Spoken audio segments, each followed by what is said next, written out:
comment ajuster les effectifs? Donc ça, c'est la deuxième étape. Une fois qu'on a fait un diagnostic des ressources humaines avec la GPEC, on va pouvoir savoir est-ce qu'on a suffisamment de personnes et justement, est-ce que c'est les bonnes personnes qu'on a, est-ce qu'elles ont les compétences et est-ce qu'il faut recruter du monde? Donc il y a deux objectifs. Déjà, on peut, dans un sens, soit on va augmenter les effectifs, soit on va les réduire. Donc on a deux choix possibles, bien sûr. Donc dans un cas, on a trop de salariés, donc il va falloir s'en séparer, donc il va falloir réduire l'effectif. Et dans un autre cas, on n'en a pas assez. Et c'est souvent dans ce cas, heureusement. Sauf en cas de difficulté économique d'une entreprise où on est plutôt dans la réduction d'effectifs. Alors, 5 leviers justement pour ajuster ces effectifs. Premier levier, la mobilité géographique et fonctionnelle. Donc heureusement que dans la plupart des contrats, il y a des clauses de mobilité. Et ces clauses de mobilité, elles permettent justement de changer de lieu d'emploi d'une personne, donc dans un réseau bien sûr de magasins, dans une entreprise entière. Ça permet justement de prendre un salarié dans un magasin tout simplement et de l'envoyer dans un autre magasin du même réseau. Ça permet justement de pallier à ces problèmes de ressources humaines.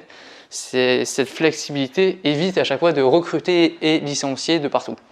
Donc pareil, lorsqu'on va faire une réorganisation, il va peut-être avoir des nouveaux postes qui vont se créer ou des nouveaux postes qui vont se libérer. Donc on peut faire changer de poste une personne déjà présente qui sera elle-même qui sera remplaçable par une personne, mais elle sera beaucoup plus facilement remplaçable que le poste qui est vacant actuellement. Donc c'est pour ça qu'on peut faire des mobilités géographiques et fonctionnelles. Ensuite, ça peut être du recrutement ou du licenciement. Dans le cas où on veut augmenter les effectifs, bien sûr qu'on va recruter. Et quand on veut le réduire, on va licencier. Et je vous rassure que ce n'est pas le but.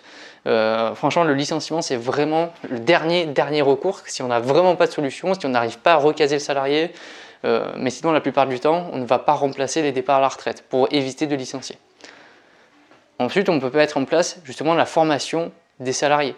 Pour ajuster nos effectifs, forcément, plutôt que de recruter une personne, on va former déjà une personne aujourd'hui et en réorganisant tout l'effectif, ça devrait passer.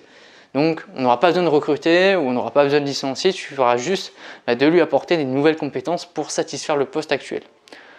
Et vous avez la flexibilité du travail. Donc heureusement, il existe de nombreux contrats de travail. Le CDI, c'est le contrat de droit commun, c'est le classique, et à côté, on a plein de contrats différents. Le CDD et l'intérim, justement, ce sont des contrats assez courts qui nous permettent justement de pallier à des pics d'activité, justement, ou justement, quand notre activité elle est vachement saisonnière, ça nous évite d'embaucher beaucoup de monde et de devoir les licencier 3 mois après. Donc c'est à ça que ça sert les CDD et les intérimaires.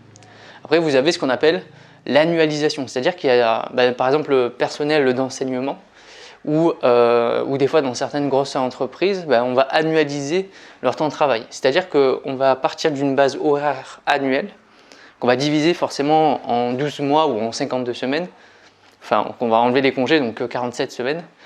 Et en fonction des périodes, on va faire plus de 35 heures. Peut-être que pendant l'été, comme si on est en forte activité, les salariés vont tous faire 40 heures. Par contre, en hiver, ils en feront que 30. Donc ça permet justement de pouvoir faire jongler le temps de travail d'une semaine à l'autre facilement, tout en restant dans la légalité, c'est-à-dire qu'au bout de l'année, on est censé avoir un compte annuel justement qui soit à zéro. On ait fait pile poil notre nombre d'heures. Bien sûr, si on en fait plus, on va nous les payer. Et la plupart du temps, si on en fait moins, c'est perdu pour l'entreprise. Et on a ce qu'on appelle la polyvalence. C'est-à-dire que on a le choix dans une entreprise à recruter une personne pour les ressources humaines, une personne pour la comptabilité, comptabilité fournisseur, une personne pour les achats. Si vous recrutez une personne qui sait faire les 3 choses en même temps, elle sera capable d'occuper un seul poste pour gérer les 3. Alors la flexibilité et la polyvalence, c'est plutôt dans les petites entreprises.